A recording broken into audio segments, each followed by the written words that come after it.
आओ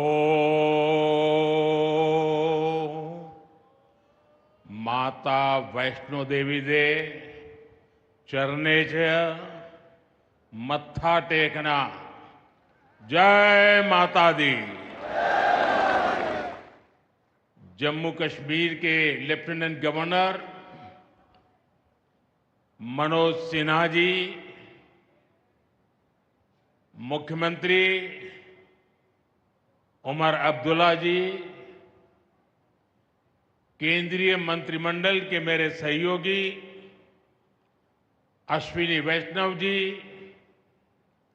Jitendra Singh, V Somanna ji, deputy CM Surendra Kumar ji, Jammu Kashmir विधानसभा में नेता विपक्ष सुनील जी, संसद में मेरे साथी जुगल किशोर जी, अन्य जनप्रतिनिधिगण और मेरे प्यारे भाई और बहनों,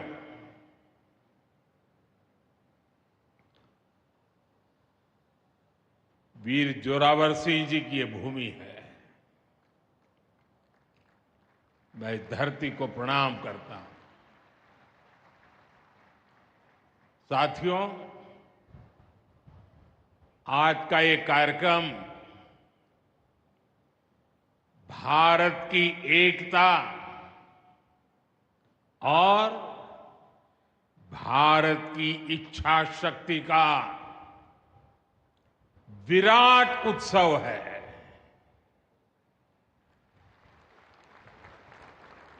माता वैष्णो देवी के आशीर्वाद से आज वादी कश्मीर भारत के रेल नेटवर्क से जुड़ गई है।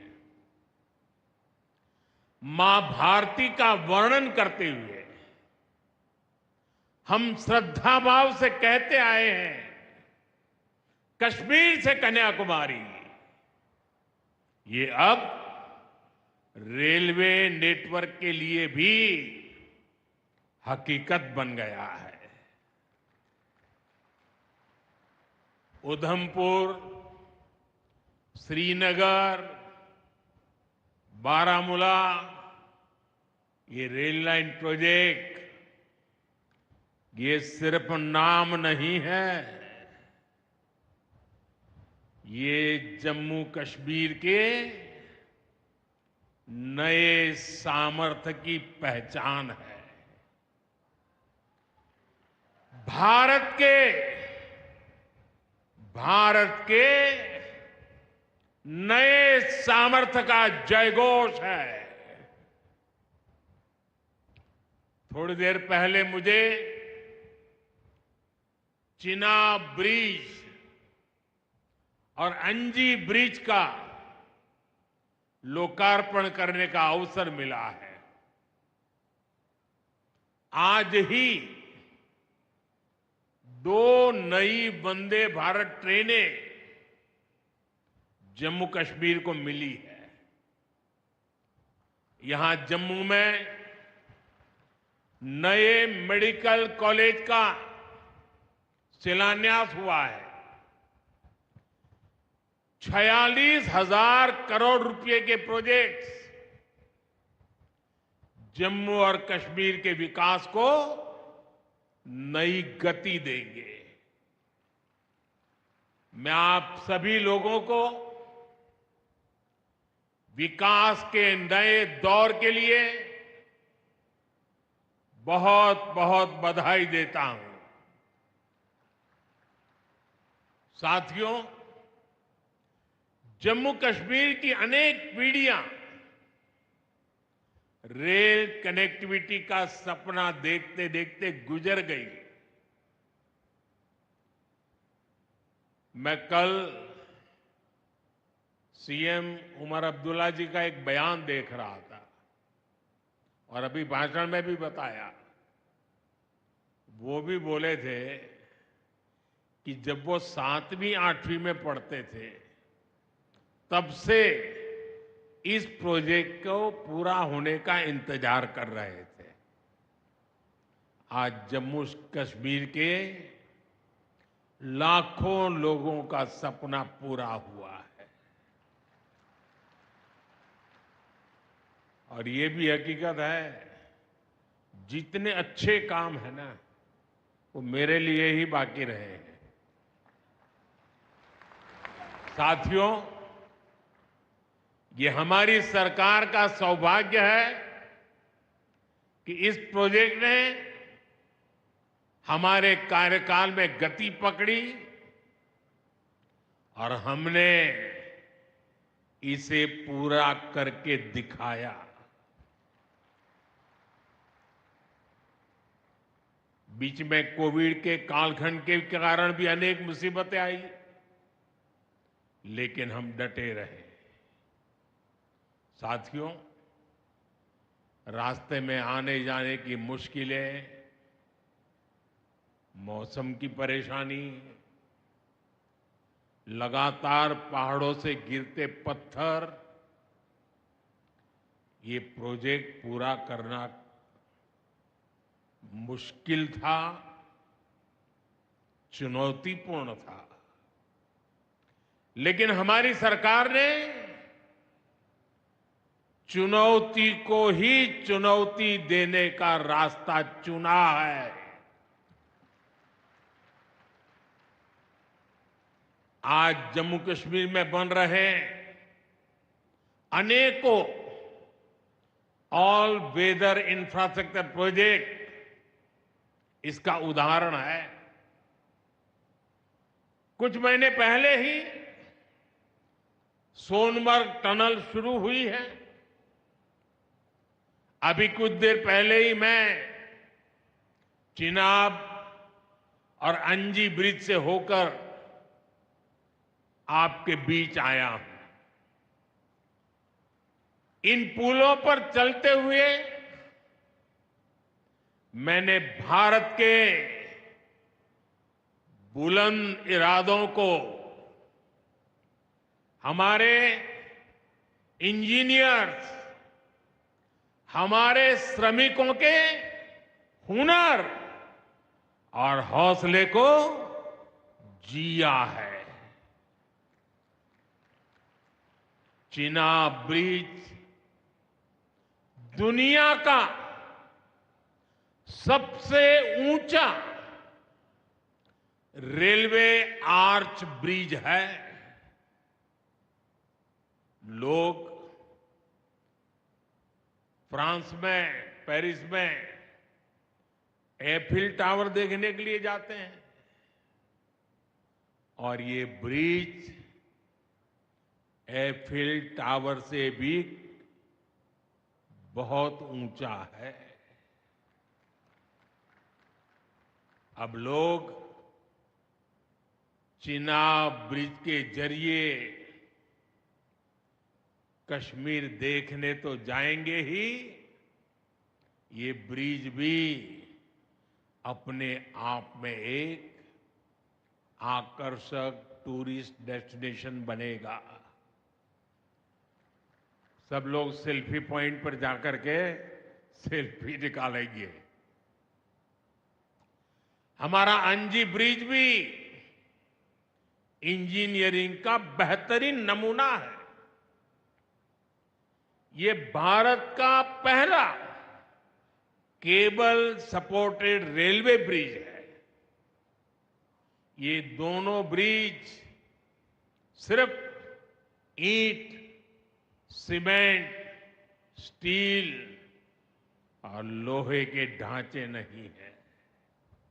ये पीर पंजाल की दुर्गम पहाड़ियों पर खड़ी भारत की शक्ति का जीवंत प्रतीक है।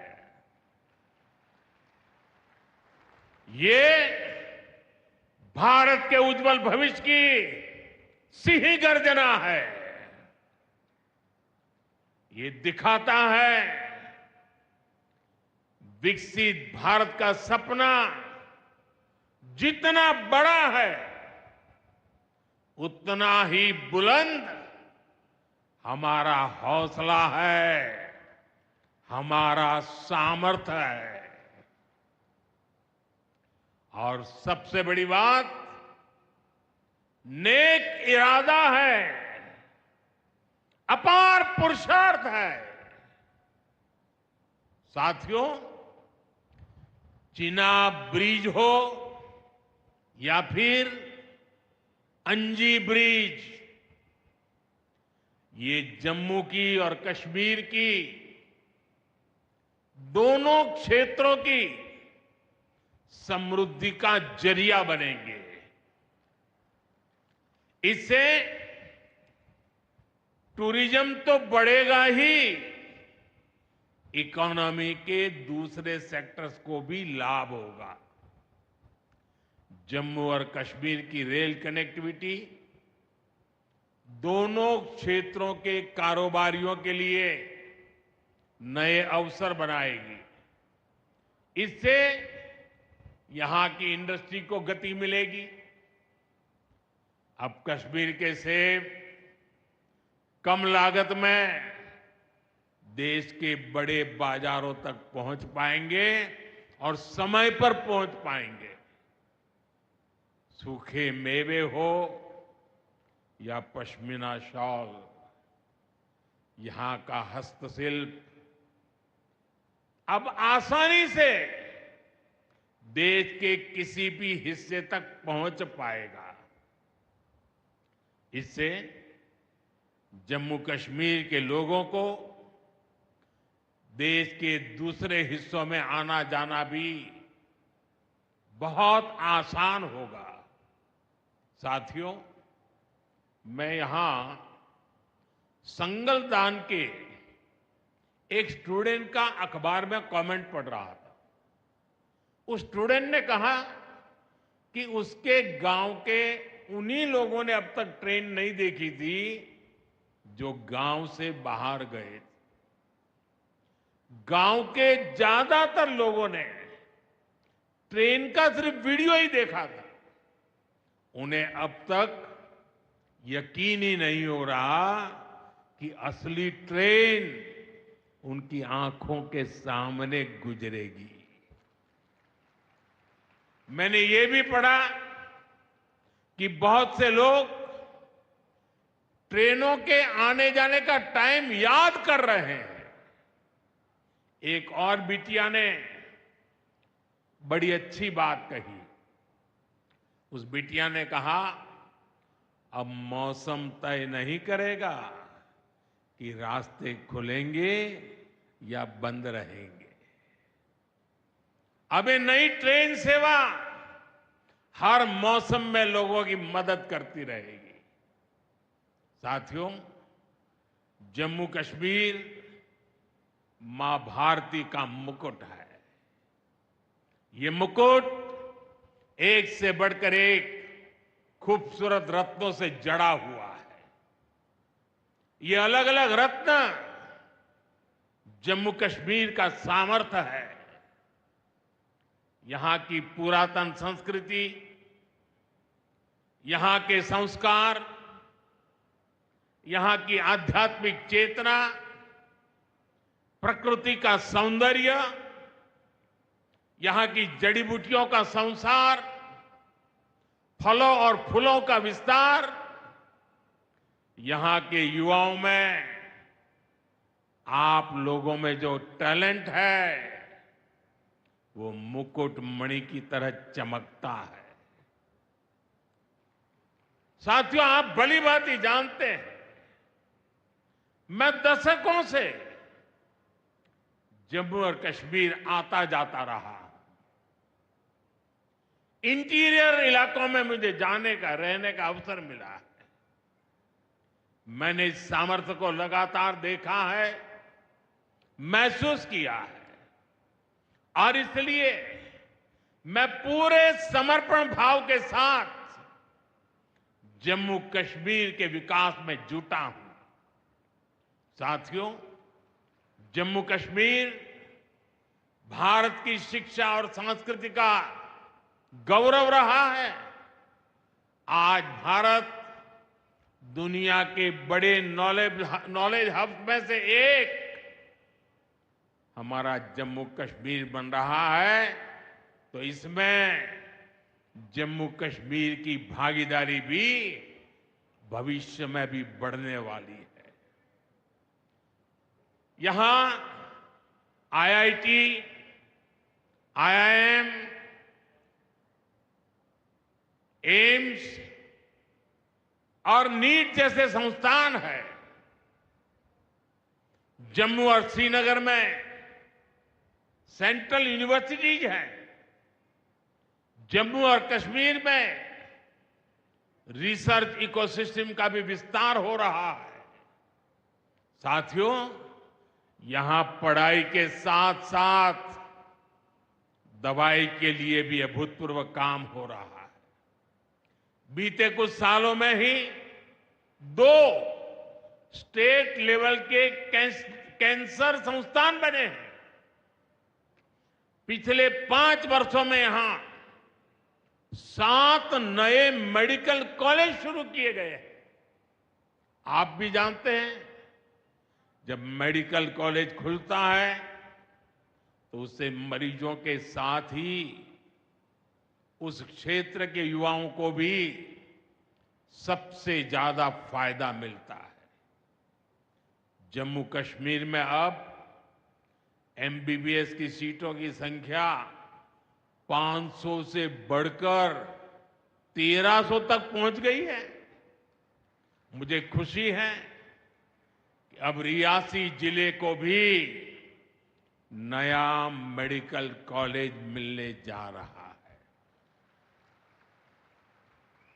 Shri Mata Vaishno Devi institute of medical excellence, ये आधुनिक अस्पताल तो है, ये दान पुण्य करने की हमारी जो संस्कृति है उसका भी उदाहरण है। इस मेडिकल कॉलेज को बनाने में जो राशि लगी है उसके लिए भारत के कोने कोने से माता वैष्णो देवी के चरणों में आने वाले लोगों ने दान दिया हुआ है। मैं श्री माता वैष्णो देवी श्राइन बोर्ड को, उनके अध्यक्ष मनोज जी को इस पवित्र कार्य के लिए बहुत बहुत शुभकामनाएं देता हूं। इस अस्पताल की क्षमता भी 300 बेड से बढ़कर 500 बेड की जा रही है। कटरा में माता वैष्णो देवी के दर्शन करने आने वाले लोगों को भी इससे बहुत सहूलियत रहने वाली है। साथियों, केंद्र में भाजपा एनडीए की सरकार को अब 11 साल हो रहे हैं। ये 11 साल गरीब कल्याण के नाम समर्पित रहे हैं। प्रधानमंत्री आवास योजना से 4 करोड़ गरीबों का पक्के घर का सपना पूरा हुआ है। उज्ज्वला योजना से 10 करोड़ रसोइयों, उसमें धुएं का अंत हुआ है। हमारी बहनों को, बेटियों को उनकी सेहत की रक्षा हुई है। आयुष्मान भारत योजना से 50 करोड़ गरीबों को 5 लाख रुपए तक का मुफ्त इलाज मिला है। प्रधानमंत्री गरीब कल्याण अन्न योजना से हर थाली में भरपेट अनाज सुनिश्चित हुआ है।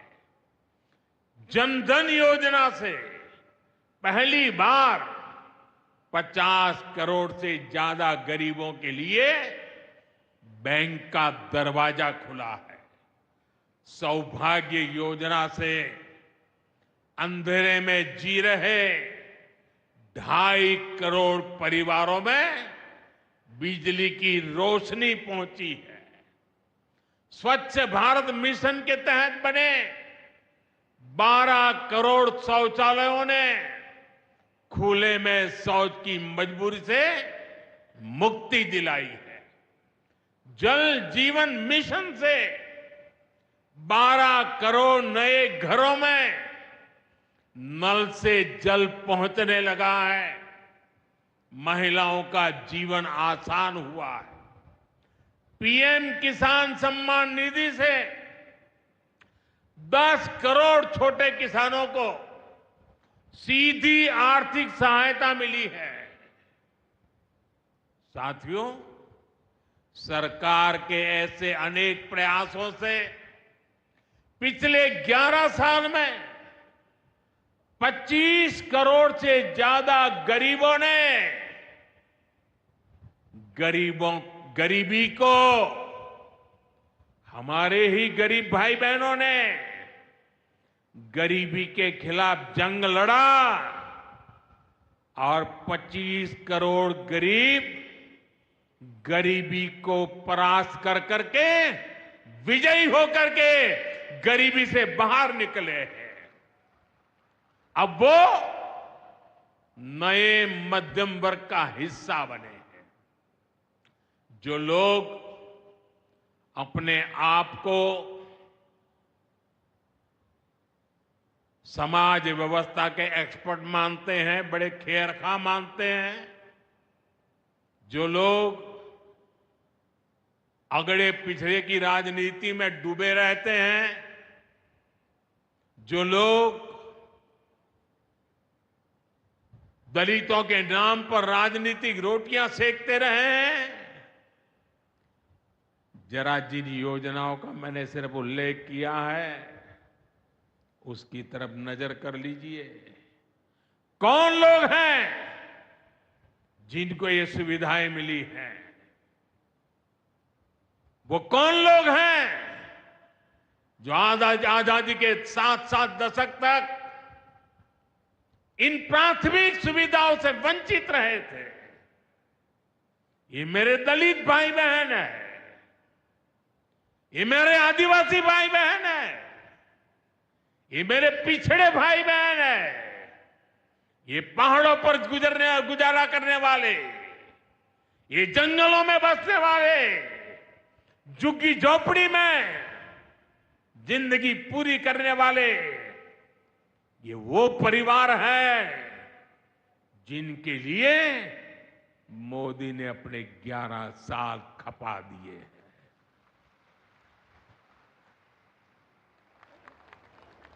केंद्र सरकार का प्रयास है कि गरीबों को, नए मध्यम वर्ग को ज्यादा से ज्यादा ताकत दे। 1 रैंक 1 पेंशन हो, 12 लाख रुपए तक की सैलरी को टैक्स फ्री करना हो, घर खरीदने के लिए आर्थिक सहायता देना हो, सस्ती हवाई यात्रा के लिए मदद देनी हो, हर तरह से सरकार गरीब और मध्यम वर्ग के साथ कंधे से कंधा मिलाकर चल रही है। साथियों, गरीबों को गरीबी से मुक्ति पाने के लिए उनका मदद करना, लेकिन ईमानदारी से जीने वाले, देश के लिए समय समय पर टैक्स देने वाले मध्यम वर्ग की ताकत बढ़ाना, इसके लिए भी आजादी में पहली बार इतना काम हुआ है जो हमने करके दिखाया है। साथियों, हम अपने यहां नौजवानों के लिए लगातार रोजगार के नए अवसर बढ़ा रहे हैं और इसका एक अहम जरिया है टूरिज्म। टूरिज्म से रोजगार मिलता है, टूरिज्म लोगों को जोड़ता है, लेकिन दुर्भाग्य से हमारे पड़ोस का देश मानवता का विरोधी, मेलजोल का विरोधी, टूरिज्म का विरोधी, इतना ही नहीं, वो ऐसा देश है जो गरीब की रोजी रोटी का भी विरोधी है। 22 अप्रैल को पहलगाम में जो कुछ हुआ वो इसी का उदाहरण है। पाकिस्तान ने पहलगाम में इंसानियत और कश्मीरियत दोनों पर वार किया। उसका इरादा भारत में दंगे कराने का था। उसका इरादा कश्मीर के मेहनतकश लोगों की कमाई को रोकना था। इसलिए पाकिस्तान ने टूरिस्ट पर हमला किया। वो टूरिज्म जो बीते 4-5 साल में लगातार बढ़ रहा था, हर साल यहां रिकॉर्ड संख्या में टूरिस्ट आ रहे थे। जिस टूरिज्म से जम्मू कश्मीर के गरीबों के घर चलते हैं, उसको पाकिस्तान ने निशाना बनाया। कोई घोड़े चलाने वाला, कोई पोर्टर, कोई गाइड, कोई गेस्ट हाउस वाला, कोई दुकान ढाबा चलाने वाला, पाकिस्तान की साजिश इन सबको तबाह करने की थी। आतंकियों को चुनौती देने वाला नौजवान आदिल, वो भी तो वहां मेहनत मजदूरी करने गया था, लेकिन अपने परिवार की देखरेख कर सके इसलिए मेहनत कर रहा था। आतंकियों ने उस आदिल को भी मार दिया। साथियों, पाकिस्तान की साजिश के खिलाफ जिस प्रकार जम्मू कश्मीर के लोग उठ खड़े हुए हैं, जम्मू कश्मीर के अवाम ने इस बार जो ताकत दिखाई है, ये सिर्फ पाकिस्तान नहीं, दुनिया भर की आतंकवादी मानसिकता को जम्मू कश्मीर के लोगों ने कड़ा संदेश दिया है। जम्मू कश्मीर का नौजवान अब आतंकवाद को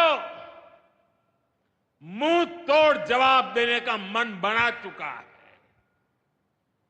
ये वो आतंकवाद है जिसने घाटी में स्कूल जलाए, और सिर्फ स्कूल यानी इमारत नहीं जलाई थी, 2-2 पीढ़ी का भविष्य जला दिया था, अस्पताल तबाह किए, जिसने कई पीढ़ियों को बर्बाद किया। यहां जनता अपनी पसंद के नुमाइंदे चुन सके, यहां चुनाव हो सके, ये भी आतंकवाद के चलते बड़ी चुनौती बन गया था।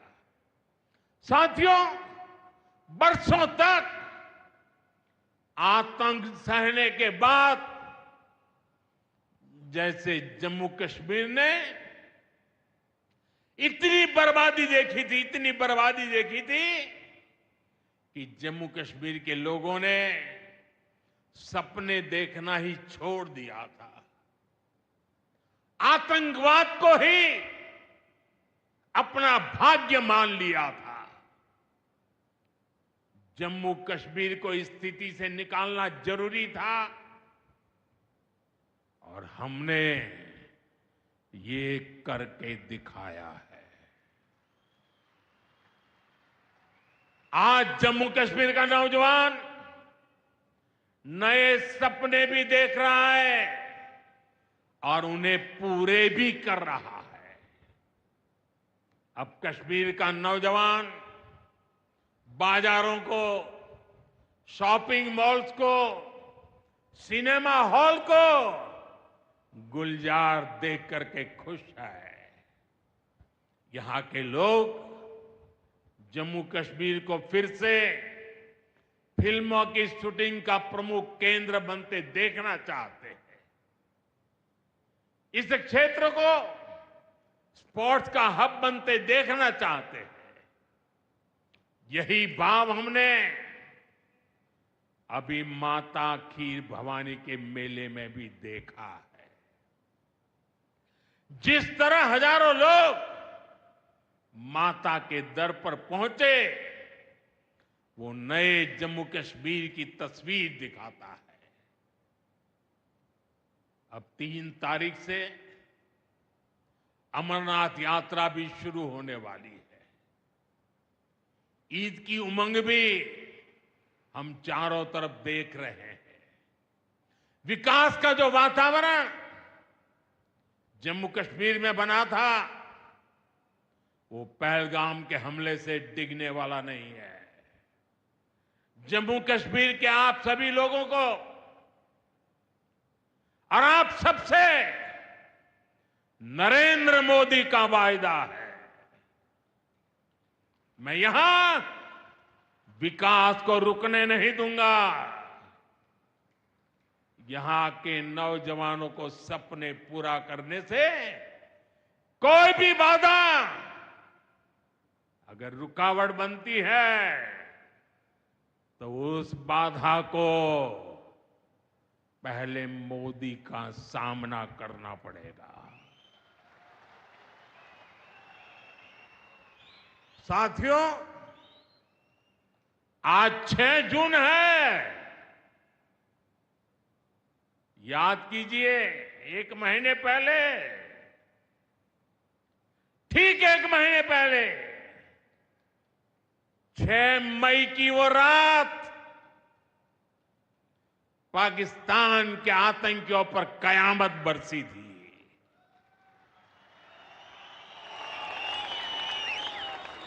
अब पाकिस्तान कभी भी ऑपरेशन सिंदूर का नाम सुनेगा तो उसे अपनी शर्मनाक शिकस्त याद आएगी। पाकिस्तानी फौज और आतंकियों ने कभी सोचा नहीं था कि भारत पाकिस्तान में सैकड़ों किलोमीटर अंदर जाकर के आतंकवादियों पर इस तरह वार करेगा।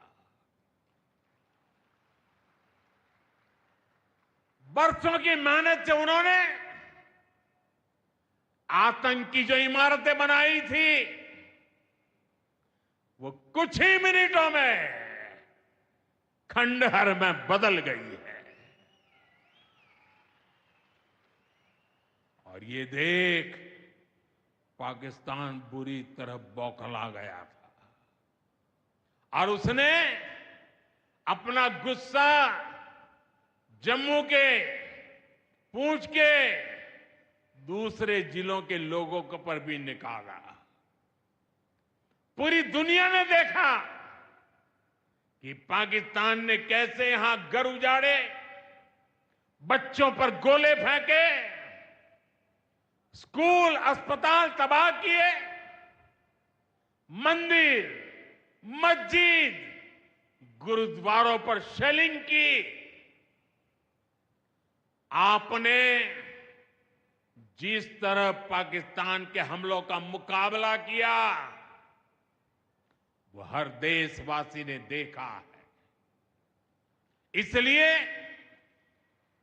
अपने परिवारजनों ने उनके साथ हर देशवासी पूरी शक्ति से खड़ा है। साथियों, जिन लोगों की क्रॉस बॉर्डर फायरिंग में मृत्यु हुई है, उनके परिवार के सदस्य को कुछ दिन पहले ही नियुक्ति पत्र सौंपे गए हैं। शेलिंग से प्रभावित 2000 से ज्यादा परिवारों की तकलीफ भी हमारी अपनी तकलीफ है। इन परिवारों को शेलिंग के बाद अपने घर की मरम्मत के लिए आर्थिक मदद दी गई थी। अब केंद्र सरकार ने ये तय किया है कि इस मदद को और बढ़ाया जाए। आज के इस कार्यक्रम में मैं इसकी भी जानकारी आपको देना चाहता हूं। साथियों, जिन घरों में बहुत ज्यादा नुकसान हुआ है उन्हें अब 2 लाख रुपए और जो घर आंशिक रूप से क्षतिग्रस्त हुए उन्हें 1 लाख रुपए की सहायता अलग से दी जाएगी, अतिरिक्त दी जाएगी। यानी अब उन्हें पहली बार की मदद के बाद ये एक्स्ट्रा धनराशि मिलेगी। साथियों, हमारी सरकार बॉर्डर किनारे बसे लोगों को देश का प्रथम प्रहरी मानती है। बीते दशक में सरकार ने बॉर्डर के जिलों में विकास और सुरक्षा के लिए अभूतपूर्व काम किया है। इस दौरान करीब 10,000 नए बंकर्स बनाए गए हैं। इन बंकरों ने ऑपरेशन सिंदूर के बाद बने हालात में लोगों का जीवन बचाने में बड़ी मदद की है। मुझे बताते हुए खुशी है कि जम्मू और कश्मीर डिवीजन के लिए 2 बॉर्डर बटालियन बनाई गई है।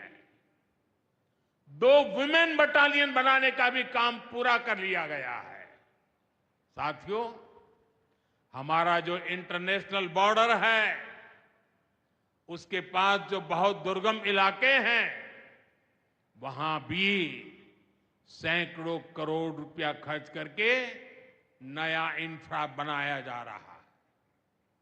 कठुआ से जम्मू हाईवे को 6 लेन का एक्सप्रेसवे बनाया जा रहा है। अखनूर से पुंछ हाईवे का भी चौड़ीकरण किया जा रहा है। वाइब्रेंट विलेज प्रोग्राम के तहत भी बॉर्डर के गांवों में विकास के काम को और गति दी जा रही है। जम्मू कश्मीर के 400 ऐसे गांव जहां ऑल वेदर कनेक्टिविटी नहीं थी, उन्हें 1800 किलोमीटर की नई सड़कें बिछाकर जोड़ा जा रहा है। इस पर भी सरकार 4,200 करोड़ रुपए से ज्यादा खर्च करने जा रही है। साथियों, आज मैं जम्मू कश्मीर के आप लोगों से, खासकर यहां के नौजवानों से एक विशेष आग्रह भी करने आया हूं और जम्मू कश्मीर की धरती से मैं देश को भी आग्रह करना चाहता हूं। आपने देखा है कि कैसे ऑपरेशन सिंदूर ने आत्मनिर्भर भारत की ताकत दिखाई है। आज दुनिया भारत के डिफेंस इकोसिस्टम की चर्चा कर रही है और इसके पीछे एक ही कारण है, हमारी सेनाओं का मेक इन इंडिया पर भरोसा। सेनाओं ने जो कर दिखाया, अब वही हर भारतवासी को दोहराना है। इस साल के बजट में हमने मिशन मैन्युफैक्चरिंग की घोषणा की है। इस मिशन के तहत सरकार मैन्युफैक्चरिंग को नई उड़ान देने का काम कर रही है। मैं जम्मू कश्मीर के युवाओं से कहूंगा, आइए इस मिशन का हिस्सा बनिए। देश को आपकी आधुनिक सोच चाहिए, देश को आपके इनोवेशन की जरूरत है। आपके आइडिया, आपकी स्किल भारत की सुरक्षा को, भारत की अर्थव्यवस्था को नई ऊंचाई देंगे। पिछले 10 वर्षों में भारत एक बड़ा डिफेंस एक्सपोर्टर बना है। अब हमारा लक्ष्य है दुनिया के टॉप डिफेंस एक्सपोर्टर्स में भारत का नाम भी शामिल हो। इस लक्ष्य की ओर हम जितना तेजी से बढ़ेंगे उतनी ही तेजी से भारत में रोजगार के लाखों नए अवसर पैदा होंगे। साथियों, हमें एक और संकल्प लेना है। जो सामान भारत में बना हो, जिसमें हमारे देशवासियों का पसीना लगा हो, हम सबसे पहले उसे ही खरीदें। और यही राष्ट्रभक्ति है, यही राष्ट्र की सेवा है। सीमा पर हमें हमारी सेनाओं का मान बढ़ाना है और बाजार में हमें मेड इन इंडिया का गौरव बढ़ाना है। साथियों, एक सुनहरा और उज्जवल भविष्य जम्मू कश्मीर का इंतजार कर रहा है। केंद्र सरकार और यहां की सरकार मिलकर विकास के कार्यों में जुटे हैं, एक दूसरे को सहयोग कर रहे हैं। शांति और खुशहाली के जिस रास्ते पर हम आगे बढ़ रहे हैं, हमें उसे लगातार मजबूत करना है। मां वैष्णो देवी के आशीर्वाद से विकसित भारत, विकसित जम्मू कश्मीर का यह संकल्प सिद्धि तक पहुंचे, इसी कामना के साथ आप सभी को फिर से ये ढेर सारे विकास के प्रोजेक्ट के लिए और एक से बढ़कर एक शानदार प्रोजेक्ट के लिए मैं बहुत बहुत बधाई देता हूं। दोनों मुट्ठी बंद करके पूरी ताकत से मेरे साथ बोलिए, भारत माता की। आवाज हिंदुस्तान के हर कोने में गूंजनी चाहिए। भारत माता की, भारत माता की, भारत माता की, भारत माता की। बहुत बहुत धन्यवाद।